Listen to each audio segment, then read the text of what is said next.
اس سے پہلے سورہ بقرہ کی مختلف آیات کا خلاصہ پیش کیا گیا۔ ابھی اپنے سامنے جو آیت کریمہ ہے، اس آیت کریمہ میں اللہ تبارک و تعالیٰ نے اس بات کا تذکرہ فرمایا کہ یہود و نصارہ حضور صلی اللہ علیہ وسلم کو ایسے ہی پہچانتے ہیں جیسے انسان اپنے بچے کو پہچانتا ہے، بیٹے کو پہچانتا ہے۔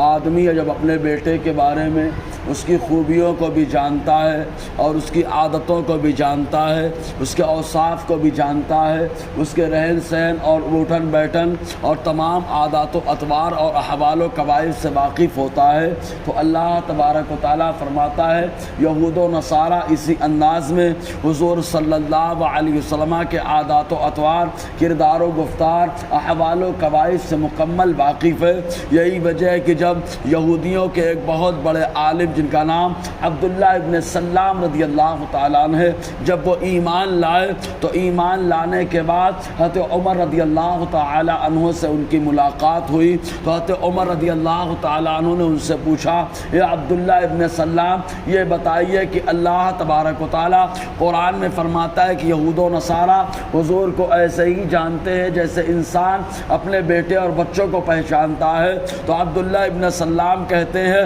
بلا شبہ جب میں حضور صلی اللہ علیہ وسلم کے پاس پہلی ملاقات کے لیے آیا تو میں نے جیسے ہی دیکھا فوراً پہچان لیا کہ یہ نبی آخر الزمان صلی اللہ علیہ وسلم ہے، کیونکہ اللہ تبارک و تعالیٰ نے بالکل واضح عطاعت و اطوار، احوال و کردار کا ذکر فرما دیا ہے۔ تو حضرت عمر رضی اللہ تعالیٰ عنہ فرماتے ہیں یہ بتاؤ کہ کس انداز میں جانتے ہیں؟ تو انہوں نے کہا کہ معاملہ یہ ہے کہ آدمی جو ہے اپنے بیٹے کے بارے میں خالی اپنی بیوی پہ بھروسہ کرتا ہے، بیوی بول دے یہ تمہارا بیٹا ہے تو آدمی مان لیتا ہے، لیکن نبی آخر الزمان صلی اللہ علیہ وسلم کے بارے میں تمام پیغمبران اعظام نے بشارت دی، ہر نبی آ رہے ہیں حضور صلی اللہ علیہ وسلم کے بارے میں بتاتے رہے، اور اللہ تبارک و تعالیٰ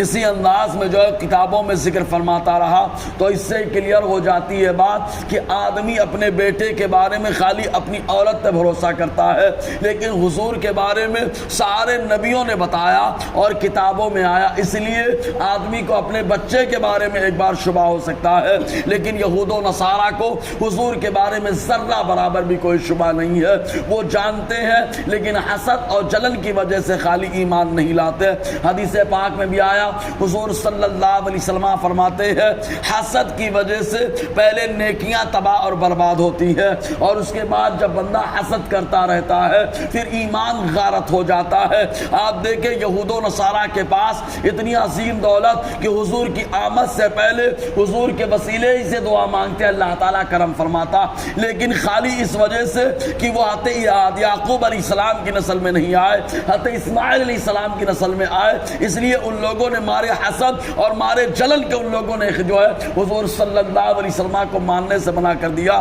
اور جب آدمی حسد کرتا ہے تو ایمان سے ہاتھ دھوتا ہے رفتہ رفتہ۔ چنانچہ عبداللہ ابن ابی جو منافقوں کا سردار تھا، وہ بھی مدینہ طیبہ کے اندر سب سے بڑا سردار مسلم ہو چکا تھا، اس کی سرداری مانی جاتی تھی، ہر کوئی اس سے مشورہ لینے کے لیے پہنچتا تھا، اس سے فیصلے کراتا تھا۔ لیکن جب نبی آخر الزمان صلی اللہ علیہ وسلم مدینہ آ گئے تو لوگ اس کے پاس جانے کے بجائے آقا علیہ السلام کی بارگاہ میں آتے اور حضور فیصلہ کرتے۔ بس اسی جلن کی وجہ سے وہ حضور صلی اللہ علیہ وسلم کے خلاف در پردہ سازشیں کرنے لگا کہ میری سرداری ان کی وجہ سے چلی گئی اور میری حکومت ان کی وجہ سے چلی گئی، لوگ میرے پاس آنے کے بجائے ان کے پاس جانے لگے، بس در پردہ جو ہے حسد اور جلن کی وجہ سے مخالفت کرنے لگا۔ تو حضور نے فرمایا حاسد آدمی جو ہے حسد کی وجہ سے پہلے نیکیاں برباد ہوتی ہے، پھر اس کے بعد ایمان غارت جاتا ہے۔ شیخ سعدی فرماتے ہیں حاسد اگر آسمان پہ بھی چلا جائے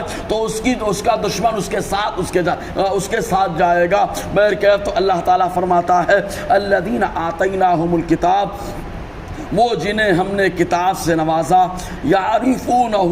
انہیں جانتے ہیں، یعنی حضور کو جانتے ہیں، کما یعرفون ابناءہم جیسے کہ یہ لوگ اپنے بچوں کو جانتے ہیں، ان کے عادات و اطوار کو پہچانتے ہیں، ہر چیز کو مانتے ہیں۔ وَإِنَّ فَرِيقًا مِّنْهُمْ لَيَكْتُمُونَ الْحَقَّ وَهُمْ يَعْلَمُونَ، اور اللہ تعالیٰ فرماتا ہے ان میں کا ایک گروہ حق چھپاتا ہے جبکہ حق وہ جانتا ہے۔ یعنی پڑھا لکھا طبقہ جو یہود و نصارہ کے علماء ہوئے وہ لوگ حق چھپاتے رہے، چنانچہ ان کے سرداروں کے کہنے کی وجہ سے وہ لوگ تو صفت بھی بدلنے لگے، خالی اس لیے کہ ان کی سرداری باقی رہے اور ان کے اوپر جو ہے ان کی طرف لوگ رجوع کرتے رہے، اس وجہ سے وہ لوگ حق چھپانے لگے۔ تو اللہ تعالیٰ فرماتا ہے ان میں سے ایک گروہ حق کو چھپاتا ہے اور وہ سب کچھ جانتا ہے۔ الحق من ربک فلا تکونن من الممترین، حق تمہارے رب کی طرف سے محبوب، فلا تکونن من الممترین، تو شک کرنے والے میں بالکل نہیں ہونا ہے۔